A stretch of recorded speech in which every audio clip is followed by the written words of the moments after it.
你的 impact angle 6.1 ，perfect。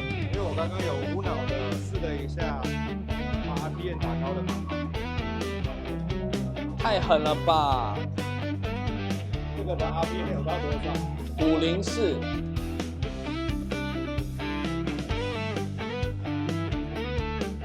今天我們是用 Speedo 來去測定選手，就是他的一個基本動作精準性，怎麼樣去選擇武器。要來測驗之前，我們會先下載這個 Speedo Bowling 的一個 APP。15萬訂閱的 OTK 雙螺旋宅特工。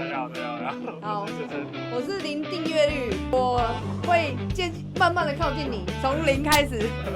我是從完全不會，然後看台圖的影片，然後慢慢去摸這樣，打了差不多可能1-2年這樣，然後但是我覺得我最欠缺就是那個準度，就我打得不夠穩定這樣。它是美國那邊研發過來的，對，那我們希望把它引進之後，能夠對台灣的那個不管曲球或飛壘球是能夠有科學數據。那有時候沒有辦法很清楚的知道說，哦，那我球是不是真的落到我們想要的板塊？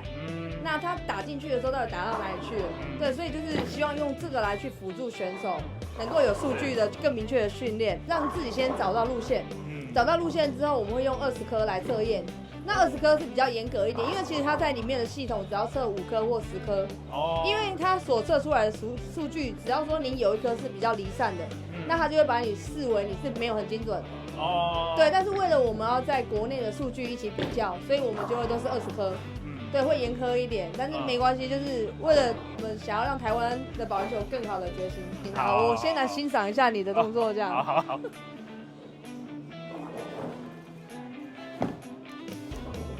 不錯啊。對啊，而且送球蠻有能量的。有數據了。好。最大的問題就是像瞄的沒有很準的。可能是應該是擺盪的問題，擺盪問題拿掉，你可能走歪了，也有可能，或者是新手點，可能像在這邊出手，所以有時候那個你的點，如果好像有點有點這樣啊，如果這樣有點抓球就是不知道是要用力嗎，還是？那我想看一下抓球是往後的還是往前的？往前的。往前的，那你是用力後的嗎？還是讓它有個面貼住了？就貼着，微微的。那你在重心在大拇指還是在前面？放前面。那你尝試把重心在大拇指，然後這樣靠。對，讓你的大拇指直的啊，而不是往前傾，讓它變直。拉進去。當球很合的時候，你怎麼做？它只有我們自由會變成這樣嘛？這樣它會撐住。只有這個角度它會起伏。對，手是空掉的情況下變成這樣，它就卡住了。5 minutes later， 經過了剛剛小平教練的指導之後呢，我們測試了一下，然後現在呢，終於進入了驗收的環節。我們會驗收20個球，來看看球的反應怎麼跑，準不準。然後最後會出一個像是體檢報告一樣的東西。體檢之前呢，也希望自己一切都是健康的。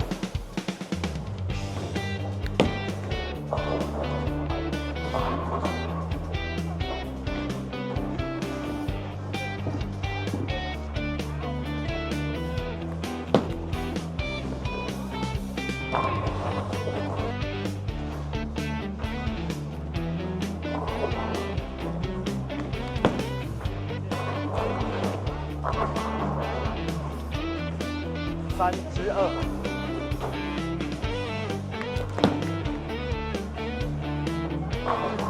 打到外面，然後還有上一球的位置，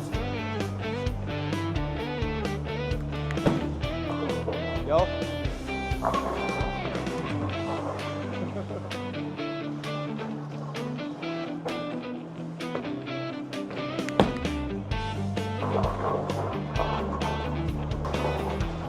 我也覺得有準，有。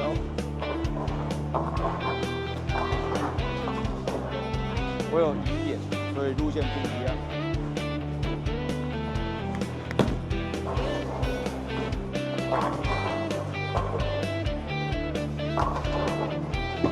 準哦。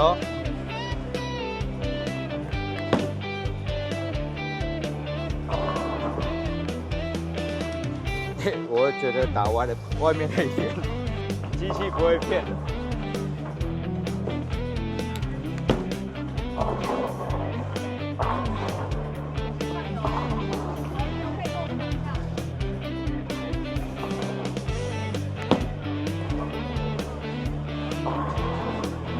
被主將影響了啦，差那麼多。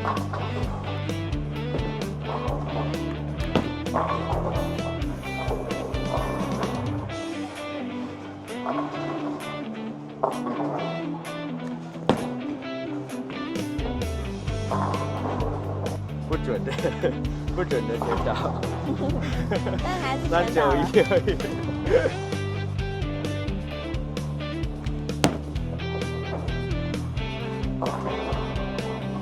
哇，这球42，跟刚刚那個落差太大了。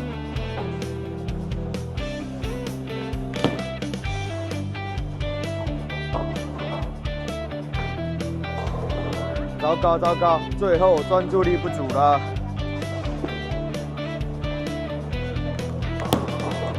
有。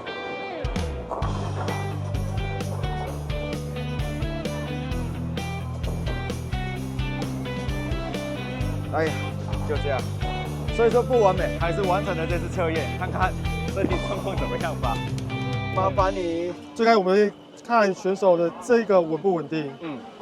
這個角度就是面向球屏，如果你往1號屏丟，這就是0度。可是因為曲球一定是在打1號屏的右邊，如果是右手的話，你打1號屏的右邊。如果這個角度大部分比較穩定的選手會落在1度以內，因為這代表你的面向、你的 timing 的步伐都会是一個很穩定的角度。像 RPM 這個，我覺得因人而異，有些人說 RPM 越高越好，可是其實不盡然，因為其實最好的我預算是在450到510。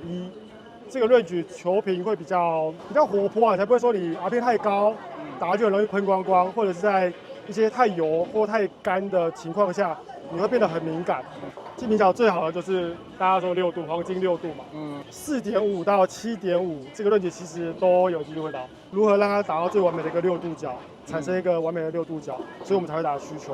現在平均4.8吧，還可以再近一點。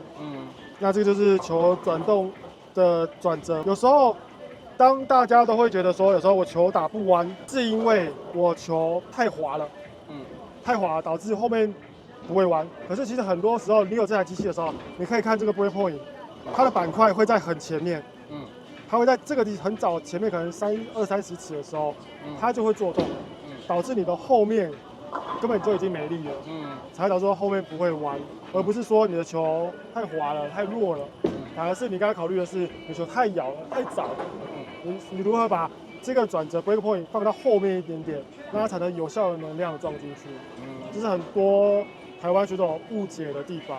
有時候是你要配合你的深淺，拿對球或雷奧的問題，對，這是蠻大的因素。那有些人會覺得，我換一個亮面球，把球速下降，因為亮面球它平常都滑比較深，那你球速下降，它也不會像你那麼霧的球那麼早啟動。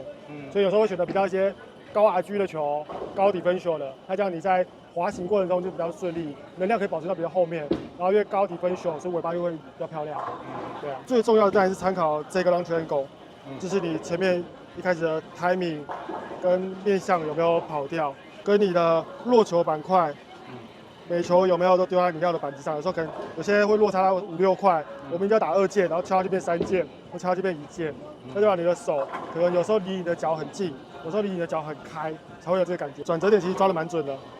對，現在球的每條轉折點都蠻準。當然，這個有可能是像 house maintenance， 那就是你的 break point 其實也不會差太多，因為球會自己幫你剎車，在簡單的油阻上它會自己幫你剎車，所以你的轉折點也不會誤差太大。可是，在比較難的球道的時候，這個有時候就會你的 break point 就會差比較多，你落球速度跟中間損失的速度多少。對，因為這可以取決於說你的球是太早反應了，還有一種就是你的送的深度不夠，有些人很淺，所以他落球速度可能很高，可是中間損失了很多，因為他球滑行太短了，他送的深度太淺了。有些人會是這樣子的。所以選手有沒有做送球的這個動作，就是從他的初速到他的中段損失，對，損失多少，損失越多掉得越快的人，就代表他的球是就把它放下來，他沒有往前送，他的深度越低。它才會掉得這麼快，也有可能是球道很乾，球道沒有油，也會有這個效果。除了有這個之外呢，還有另外這樣的圖，它可以去看到曲球能不能打到這個黃色的區域。黃色這個區域的話，大概就是6度角進到球屏，是可以創造最高全導率的角度。有沒有看過電影魔球 Moneyball 嗎？是由布萊德比特主演，真人真事改編，講述着球團如何運用數據將一支沒有球星、預算極少的球隊扳倒強敵，去獲得分區冠軍的故事。裡頭有一句很好的話：球隊的目標不該是追求大牌球星，而是要會贏球。而要會贏球的前提，我們要選的其實是上壘率。換言之，在保齡球的世界裡，我們追求的就是更高的全壘率以及降低失誤率。具體怎麼來做？我們這次的 Spato 就幫助了我們。透過 Spato 的健檢以及輔助訓練，有着一個清晰的輪廓去定義怎麼樣是一個好的保齡球選手。Spato 其實不是最新的科技，早在7年前還沒有開始拍滾滾助攻之前，我跟洪師傅就在大桃園拍過用 Spato 來輔助訓練的影片哦。不過那時候洪師傅還不叫洪師傅，他還沒有取得袈裟。不過就像是手機迭代更新一樣，現在的 Spato 也越來越進化了。非常感謝繼續滾動小平教練以及陳恩教練的努力以及付出，讓我們可以更深入的了解 Spato 到底可以為選手做些什麼。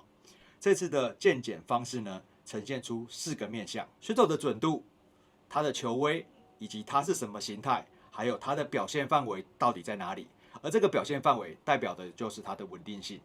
除此之外，透過電腦輔助，還可以分析出打出去的球在球道上面是怎麼做動的，滑行了幾尺啊，幾尺之後開始轉折，轉折用了多長的距離，以及進入滾動的時機點是否是最漂亮的，需不需要去調整優化。以往的打者往往是靠自己的經驗，或者是聽教練的決定怎麼去換路線。但是如果你跟教練或者教練有2個，大家講的不一樣，那到底你的路線怎麼換，以及你的球要怎麼換，決策錯誤，可能這場比賽就輸掉了。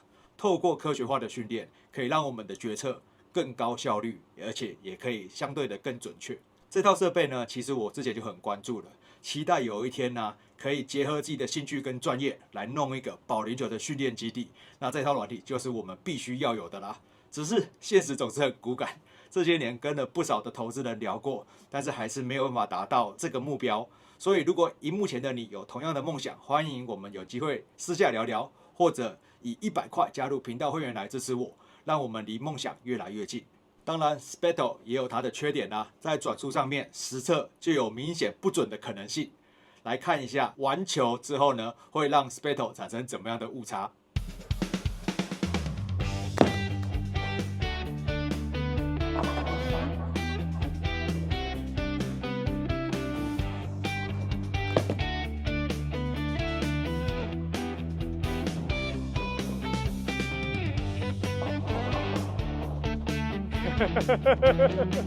这个有307轉，你敢信？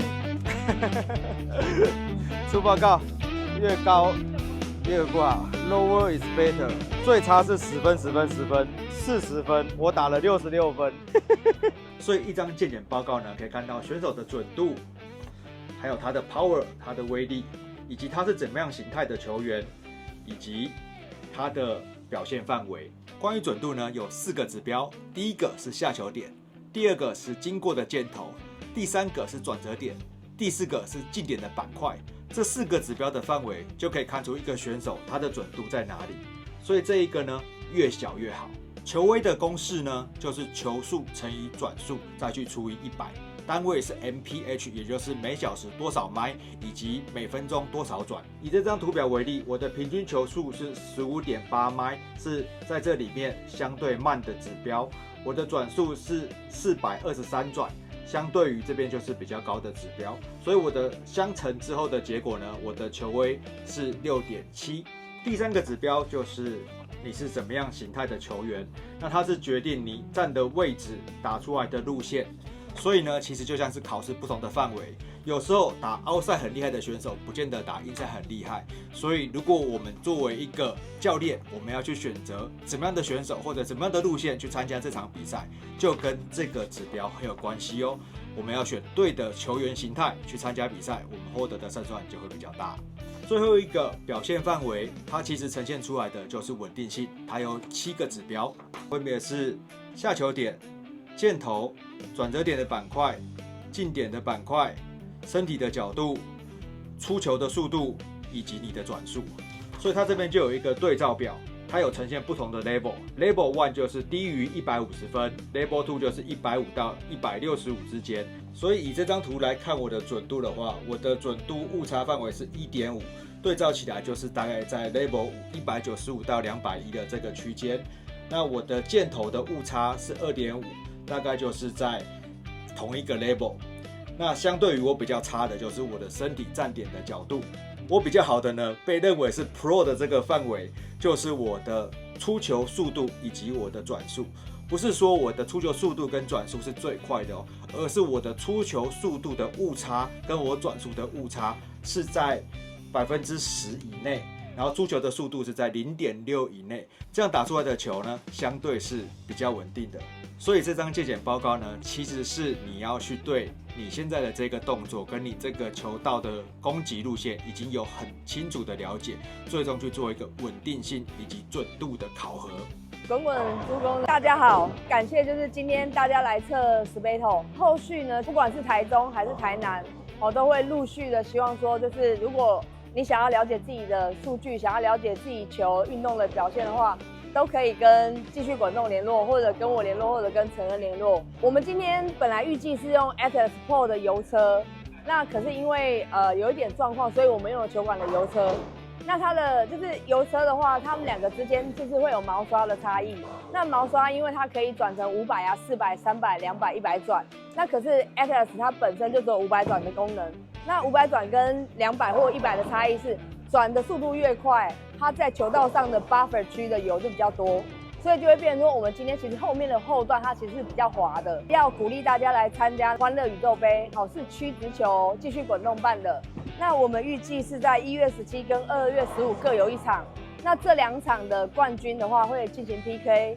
那贏的人呢，我們繼續滾動的話會送他去泰國參加公開賽。我們將辦一個風暴的飛碟杯，就是 Stone 的 Spinner Cup， 打飛碟球的朋友都可以來參加。那我們預計的獎金可能大概有抓到了90萬，總獎金是90萬。第1名的獎金是16萬，加上馬來西亞飛碟杯的一個贊助，對。然後第2名呢是10萬，有女生組也有學生組，歡迎大家來參加。其他的獎金呢，我們就之後看繼續滾動的簡章，歡迎大家來比賽，耶！這些是上一期會員們的留言，大家都很喜歡知識型的內容，甚至前2位留言的還是來自於日本跟韓國的保齡球愛好者。透過保齡球，我們真的拉近了與世界的距離。Egg Jazz 還提到，正因為可以切換成英文語音的這個新功能。It's the heaviest part of the ball. Putting this into the water, it will go downwards. 讓他也可以了解到我們分享的內容。科技的發展真的是太酷了。Speto 如何打出綠區，創造更高效能的深入影片，我們也會在頻道會員當中跟大家分享哦。上一期最精彩的留言，我覺得是這一篇。沒錯，關於曲球的理論，網絡上真的很多，但是關於飛碟球的研究，那真的是少之又少。如果台灣人也不研究，大概就沒人研究了。真的是很認同。滾滾豬公也是，如果你看到這裡，那還不按讚，那就真的太可惜了。也歡迎大家踴躍留言，讓影片能夠讓更多的人看見。每一期呢，我也會選出一則我覺得最有感的留言分享給大家。下次見。